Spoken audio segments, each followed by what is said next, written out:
ملګرو دا ویډیو را سره وګورئ. نن سبا چې په دې فیسبوک باندې څومره آیډیانې هیک کېږي که نه، د هغې نه بس بیا د هغې خلکو نازیبا غلط تصویران به شیر کېږي. نن سبا چې د چا ته قاري نو هغه والا دا آیډي هیک کړي، د هغې نه پس ټوله غلط نازیبا تصویران شیر کړي.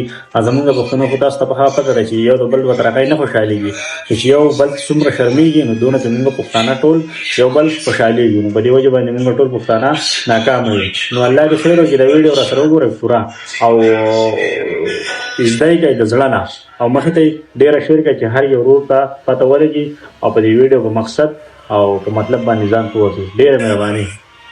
ملګرو نن سبا د فیسبوک ډېرې زیاتې آیډیانې هیک کېږي او د هغه آیډیانو نه بیا نازیبا تصویران او ویډیوګانې شیر کېږي او دغه بیا ستاسو د شرم یو سبب جوړېږي. اوس د دې خبرې حل څه دی؟ خپله د آیډي څنګه سیکې ورکړو چې دا بل څوک نشي کولاولی او نه دا آیډي هیک کېږي. سمپل طریقه ده. زه یو څو سټیپه تاسو ته ښیم. یقین وکئ ستاسو د دې آیډۍ زه تاسو له ګارنټي درکوم چې دا به د هیکر هغه پلار هم نشي کولاولی او ستاسو د آیډي به څوک نشي هیک کولی. که تاسو خپل پاسورډ هم چاله ورکئ بیا هم ستاسو د آیډي څوک نشي کولاولی. د ټولو نه اول زه دا ویډیو په دې بنیاد باندې جوړوم چې نن ما څنګه فیسبوک کولاو کو نو بره په دې سرچ ما وکاته یو څو داسې نازیبا سټوریانې ما ویلدې چې هغه زما د ملګرو د آیډیانو نه شیر شوي. نو ما د هغه ملګرو سره رابطه وکړه او هغو د ژړا نه بدتر وویل بلاله مونږ اوس چې چلو کو د آیډیانې بل کس کولاو کړلي، نازیبا تصویران دې شیر کوي او دا ټول زمونږ خپل خپلوان ګوري او انتهایي په شرم کې اوس مبتلا یم چې لال نه راځي. په هر حال د هغه آیډیانو خو بیا مونږ اپریشن وکړو، هغې قصه مونږ ختم کړه.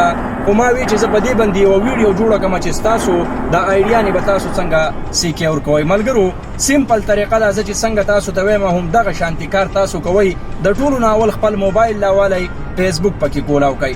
بره په دې 3 ډاټ باندې به کلیک کوئ، لاندې به راشئ سیټینګ اینډ پرایویسي به ووایئ. بیا به د سیټینګ اینډ پرایویسي نه بعد تاسو په سیټینګ باندې کلیک کوئ.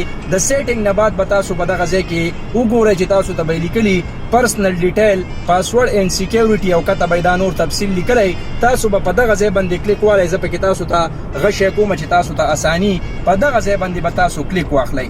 بیا به تاسو لاندې راشئ وبه ګورئ په دغه ځای کې به یې لیکلي پاسورډ اینډ سیکیورټي. پاسورډ اینډ سیکیورټي باندې چې تاسو کلیک واغست نو په دغه ځای کې به تاسو د دوه اپشنونه درکړي چې چینج پاسورډ او 2 سټیپ اتنټیکیشن. نو تاسو به د ټولو نه اول خپل پاسورډ چینج کړئ. یو داسې سټرانګ پاسورډ به کېدی چې هغه مطلب د چا په سمجھ کې نه راځي، چې په هغې کې د انګلیش ټکي هم وي، په هغې کې 1 2 3 هم وي، په هغې کې سټار ډاټ کومه وغیره دا پکې هم وي. دا پاسورډ به تاسو چینج کړئ او د پاسورډ نه به سکرین شاټ والی چې ستاسو نه هیریږي نه. نو بیا به تاسو بیګ راشئ، واپس به تاسو کلیک واخلئ په 2 سټیپ اتنټیکیشن باندې. تاسو چې کلیک کوئ په دغه ځای کې به خپل د فیسبوک اکاونټ سلیکټ کوئ او د هغې نه بعد به بیا تاسو دغلته تاسو ته به لیکلي چې انټر یور موبایل نمبر یا انټر یور فون نمبر، هر څه چې لیکلي په دغه ځای کې به تاسو خپل د موبایل نمبر انټر کوئ او بیا به یې نیکسټ کوئ. بیا به دغه موبایل نمبر ته یو OTP کوډ راشي، یو د 6 انچو یا د 4 انچو کوډ به ورته راشي، 1 ټایم کوډ دغه. نو دغه کوډ به تاسو په دغه کوډګۍ کې انټر کوئ او بیا به یې نیکسټ کوئ. چې کله تاسو ډن کو نو ستاسو د آیډي دا بالکل ډن شو. اوس که ستاسو پاسورډ هم څوک معلوم کړي نو ستاسو آیډي هغه نشي هیک کولی او نه یې کولاوهلی شي. ولې چې تر څو پورې تاسو دا 1 ټایم OTP کوډ هغه ته نه یې لیږلی.